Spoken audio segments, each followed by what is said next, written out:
ஆன்மீக நண்பர்களுக்கு அன்பான வணக்கம். இந்த பதிவில் இன்றைக்கி நாம் மயிலாடுதுறையில் அமைஞ்சிருக்கிற மயூரநாதர் திருக்கோயிலை தான் ரொம்ப விரிவாக பார்த்து தெரிஞ்சுக்க போகிறோம். வாங்க வீடியோக்குள்ளே போகலாம். கோவிலுடைய பிரம்மாண்டம் முகப்புலேருந்தே ஆரம்பிச்சிடுதுங்க. இந்த கோவில் கோபுரம் பாருங்கள், எத்தனை நிலைகள் கொண்டு பார்க்கவே பிரம்மாண்டமாக இருக்குது. ஸோ அந்த கோபுரத்தின் வழியாக நம்ம உள்ளே வந்தோம் அப்படின்னா இடது பக்கம் அழகாக ஒரு குளம் அமைச்சிருக்காங்க. கோபுரத்தோடைய முழு வியூ இங்கே பார்த்திங்கன்னா உங்களுக்கு தெரியும். குளம் கூட பார்த்திங்கன்னா அவ்வளவு சுத்தமாக மெயின்டைன் பண்ணுறாங்க. நிறைய மீன்கள் வளர்க்குறாங்க. நாங்கள் கொஞ்சம் நேரம் நின்று பார்த்துட்டு இருந்தோம். அவ்வளோ அழகாக இருந்தது. ஒரு பக்கம் குளம்னா இன்னொரு பக்கம் கோசாலையும், அதே மாதிரி யானையை வளர்க்குறதுக்கு ஒரு இடமும், யானை குளிப்பதற்கு ஒரு பெரிய நீச்சல் குளம் மாதிரி ஒரு பகுதியும் அமைச்சிருக்காங்க. ஸோ இந்த கோவிலில் பார்த்திங்கன்னா இந்த அழகாக நம்ம கொண்டு போய் பழம்லாம் கொடுக்கறதுக்கு நமக்கு ஃப்ரீடம் இருக்குது. நாங்கள் போகிறப்பவே கொஞ்சம் வாழைப்பழம் வாங்கிட்டு போயிருந்தோம். ஸோ அதை கோசாலையில் போயிட்டு மாடுங்களுக்கெல்லாம் கொடுத்துருந்தோம். ஸோ இந்த கோசாலை பக்கத்துலேயே பார்த்திங்கன்னா யானை கட்டி வளர்க்குறாங்க. அம்பாளுடைய பெயரே தான் யானைக்கும் வச்சுருக்காங்க இந்த கோவிலில். ஆனால் யானையை வீடியோ எடுக்க அலவுட் இல்லை. அதே மாதிரி இந்த இடம் தான் பார்த்திங்கன்னா யானை குளிக்கிற அந்த நீச்சல் குளம். ரொம்ப அழகாக மெயின்டைன் பண்ணுறாங்க. ஸோ இதையெல்லாம் பார்த்துட்டு நம்ம நடந்து உள்ளே போகணுங்க. இந்த கோவில் ரொம்ப பிரம்மாண்டம்னு சொல்கிறோம் இல்லையா, அதுக்கு காரணம் இதோடைய கட்டுமானமும் இதோடைய பரப்பளவும் தான். ஸோ நம்ம கோபுரத்திலேருந்து முதல்ல இவ்வளவு தூரம் நடந்து வந்தோம் அப்படின்னா தான் நம்ம இந்த மண்டபத்தை அடைய முடியும். இங்கே தான் பார்த்திங்கன்னா துஜஸ்தம்பம் அமைச்சிருக்காங்க. நல்ல செப்பு சாத்தி அழகாக வடிவமைச்சிருக்காங்க. ஸோ இதையும் தாண்டி உள்ளே நம்ம போனால் தான் கருவறையை அடைய முடியும். ஸோ சுவாமி தரிசனம் பண்ணிவிட்டு நாங்கள் கருவறைக்கு பின்பக்கமாக இருக்கக்கூடிய இந்த பகுதிக்கு வந்தாச்சு. ஸோ இந்த பகுதியை பார்த்திங்கன்னா ஒவ்வொரு கல் தூணுமே அவ்வளவு அழகாக நுணுக்கமாக ரொம்ப அழகாக செதுக்கியிருக்காங்க. மயூரநாதரை வழிபட்டுட்டு நம்ம வெளிப்பக்கம் வந்தோம் அப்படின்னா அந்த பிரகாரங்களில் ஒரு கணபதி சன்னதி இருக்குது. அதுக்கு முன்னாடி மூஞ்சிரும் பலிபிடமும் இருக்கும். இடது பக்கம் பார்த்திங்கன்னா சுப்பிரமணியர் சன்னதி இருக்கும். அது மட்டும் இல்லாமல் 63 நாயன்மார்கள், பதஞ்சலி முனிவர், வியாக்கிரபாதர், சேக்கிழார், ஞானசம்பந்தர், நாவுக்கரசர், சப்தமாதர்னு நிறைய சிலைகள் இருக்கும். அது மட்டும் இல்லாமல் சகஸ்ரலிங்கம், இந்திரலிங்கம், அக்னிலிங்கம், யமலிங்கம், நிருத்திலிங்கம், விஷ்ணுலிங்கம், வருணலிங்கம்னு நிறைய சிவலிங்கங்களும் பிரதிஷ்டை பண்ணியிருக்காங்க. இது அத்தனையும் தொடர்ந்து வந்தோம்னா இங்கே அஷ்டலக்ஷ்மிக்கும் தனித்தனியாக பார்த்திங்கன்னா சிலைகள் வச்சுருக்காங்க. இதற்கு நடுவில் தான் மூலவரான மயூரநாதர் சன்னதியே அமைஞ்சிருக்கு. ஸோ கருவறையோட இடப்பக்கம் பார்த்திங்கன்னா திருமுறை கோயில் இருக்கும். தொடர்ந்து வந்தோம் அப்படின்னா நடராஜர் சன்னதி இருக்கும்.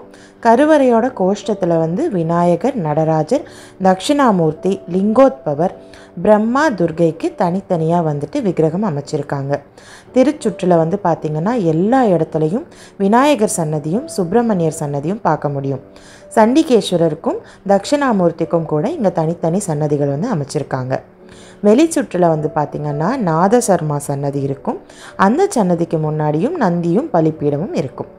அடுத்ததாக நம்ம வெளியில் பார்க்குறது தான் அம்பாளுடைய சன்னதி. ஸோ இங்கேயே பார்த்திங்கன்னா நான் இப்போ சொன்ன அத்தனையுமே அமைஞ்சிருக்கும். ரொம்ப ரொம்ப பிரம்மாண்டமான கோவிலுங்க. குறைஞ்சது நமக்கு 4லேருந்து 5 மணி நேரம் இந்த கோவிலை சுற்றி பார்க்குறதுக்கு டைம் ஆகும். ஸோ பகல் நேரத்துலேயே ரொம்ப ரொம்ப குளுமையாக இருந்ததை உணர முடிஞ்சுது. ஸோ சிவனை சுற்றி பார்த்தாச்சு. கருவறையை சுற்றி வலம் வந்தாச்சு. அடுத்தது அம்பாள் சன்னதியை நோக்கி போகலாம் வாங்க. நம் அபயம் எல்லாத்தையுமே தீர்க்கக்கூடிய ஒரு அம்பிகையாக இருப்பதனால இந்த கோவில் தாயாருக்கு அபயாம்பிகை அப்படின்னு பெயர். இந்த கோவிலில் யானைக்கும் இதே பெயர்னு தான் சொல்லியிருந்தேன். ஆமாம், அவளும் அபயாம்பிகைன்னு தான் இங்கே பேர் வச்சு வளர்த்துட்டு வராங்க. அம்பாள் சன்னதியும் சாதாரணமாக எடை போட்ட முடியாதுங்க. அவ்வளவு பெரிய சன்னதி. கோவிலுக்கு உள்ளேயே இன்னொரு கோவில் கட்டின மாதிரி பிரம்மாண்டமான ஒரு அமைப்பு இருக்கும். ஸோ இத்தனை மண்டபத்தையும் நம்ம கடந்து தான் கருவறை கிட்டையே போக முடியும். ஸோ அம்பாளுடைய சன்னதியை சுற்றியும் பார்த்திங்கன்னா அதே மாதிரி நிறைய கோவில்களும் சிற்பங்களும் அமைக்கப்பட்டிருக்கும். நம்ம அம்பாளை தரிசிச்சுட்டு கருவறைக்கு இடதுபுறம் வந்துட்டோம் அப்படின்னா செவர் முழுவதுமே பார்த்திங்கன்னா அம்பாளுடைய போற்றியை அங்கே வந்து செதுக்கி வச்சுருக்காங்க. அதை அப்படியே படித்து பார்த்துக்கிட்டே நம்ம வந்து கருவறையை சுற்றி நடக்க ஆரம்பிக்கலாம். இங்கேயும் வந்து பார்த்திங்கன்னா விநாயகர் சன்னதி இருக்குது. இங்கே வந்து சோமாஸ்கந்தர் இல்லை, அதற்கு பதிலாக சுப்பிரமணியர் வள்ளி தெய்வானையோடு இருப்பார். ஸோ இங்கேயும் வந்து பார்த்திங்கன்னா லிங்கோத்பவர், அடுத்தது வந்து தட்சிணாமூர்த்தி சன்னதிகளும் இருக்குது. ஸோ இது அத்தனையுமே வந்து நம்ம ஒன்றொன்னா வழிபட்டுக்கிட்டே சுற்றி வர முடியும். நான் பலமுறை சொன்ன மாதிரி கோவிலில் எந்த இடத்துல பார்த்தாலும் விநாயகருக்கு வந்து தனித்தனி விக்கிரகங்கள் அமைச்சிருக்காங்க. ஸோ விநாயகரை தாண்டி வந்தால் தான் சுப்பிரமணியர் சன்னதி இருக்கும். இந்த கோவிலுடைய பெயர் காரணம் என்ன அப்படிங்கிறதையும் இப்போ பார்த்துடலாம். இந்த கோவில் வந்து பார்த்திங்கன்னா மயூரநாதர் சன்னதின்னு சொல்லப்படுது. அதற்கு காரணம் அம்பாள் இங்கே மயூர வடிவில் பெருமானை வழிபட்டதுனால தான் இது மயூரம், அதாவது இந்த ஊரே மயூரம், மாயவரம், அப்புறம் இப்போ மயிலாடுதுறைன்னு அழைக்கப்படுதுங்க. ஊருடைய பெயர் தான் சிவனுக்கும், சிவனுடைய பெயர் தான் ஊருக்கும் அமைஞ்சிருக்கு. ரொம்ப ரொம்ப அழகான பிரம்மாண்டமான கோவில். மயிலாடுதுறை போனீங்கன்னா கட்டாயம் ஒரு முறை போய் இந்த கோவிலை பாருங்கள். மயூரநாதர் அபயாம்பிகை அருள் உங்களுக்கும் கிடைக்கணும் அப்படின்ட்டு மனசார நானும் வேண்டிக்கிறேன். வீடியோவை பார்த்ததுக்கு ரொம்ப ரொம்ப நன்றி. கடைசியாக இந்த கோவிலுடைய அமைவிடம் எங்கே, இதோடைய நேரங்கள்லாம் என்னன்னு பார்த்துடலாம். கோவில் வந்து பார்த்திங்கன்னா மயிலாடுதுறையோட மெயின் ஏரியாலேயே இருக்குது. பஸ், ஆட்டோன்னு எல்லா ஃபெசிலிட்டிஸுமே கோவிலுக்கு போகிறதுக்கு இருக்கும்.